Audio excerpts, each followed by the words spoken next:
नमस्कार दोस्तों, स्वागत है मेरा इस छोटे से ब्लॉग में।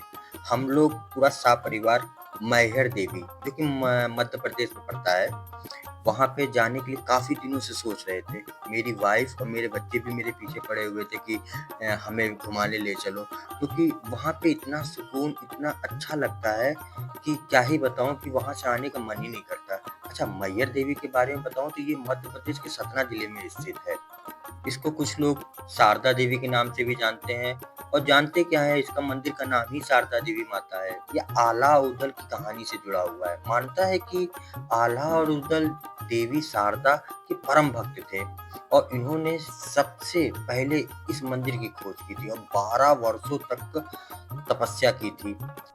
फिर देवी मैया ने इन्हें अमर होने का वरदान दिया था और आज भी आल्हा को देवी का पहला भक्त माना जाता है, जो हर दिन सबसे पहले ब्रह्म मुहूर्त में मंदिर की पूजा करते हैं।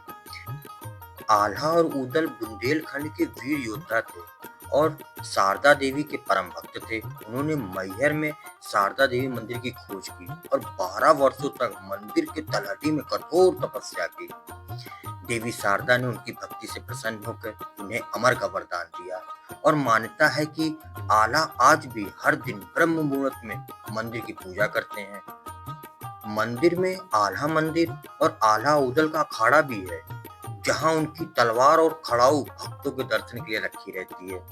कहा जाता है कि मंदिर के पट बंद होने के बाद भी आल्हा और उदल अदृश्य रूप में मंदिर में देवी की पूजा करते हैं और ये भी कहा जाता है कि भगवान शिव जब देवी सती के शरीर को ले जा रहे थे तो उनका हार उस स्थान पे गिर गया था, जिसके कारण उस स्थान को मैहर पड़ा।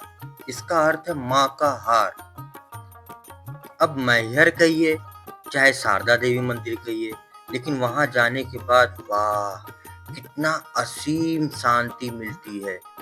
माता का मंदिर ऊपर पहाड़ों पे है, तो ऐसा लगता है जैसे बादलों में आ गए हो।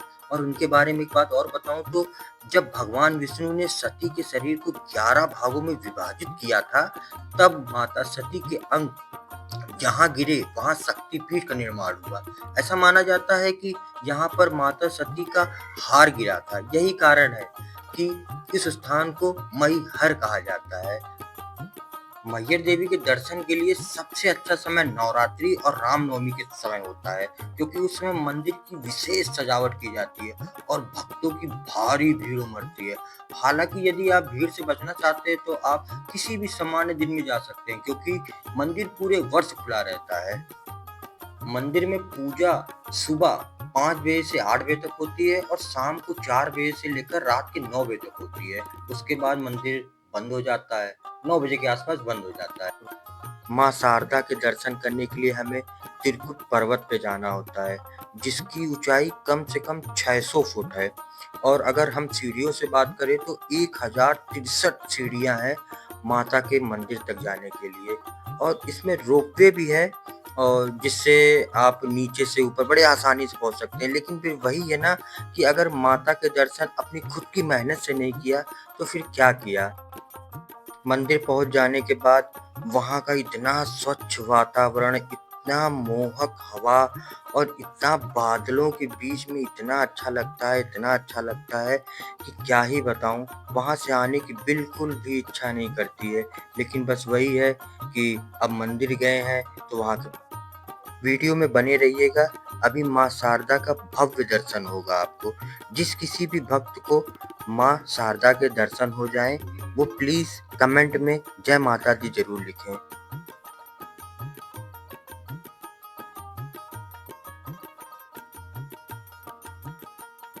जिस किसी भी भक्त को माँ शारदा के दर्शन हो गए हों, वो कमेंट में जय माता दी जरूर लिखें।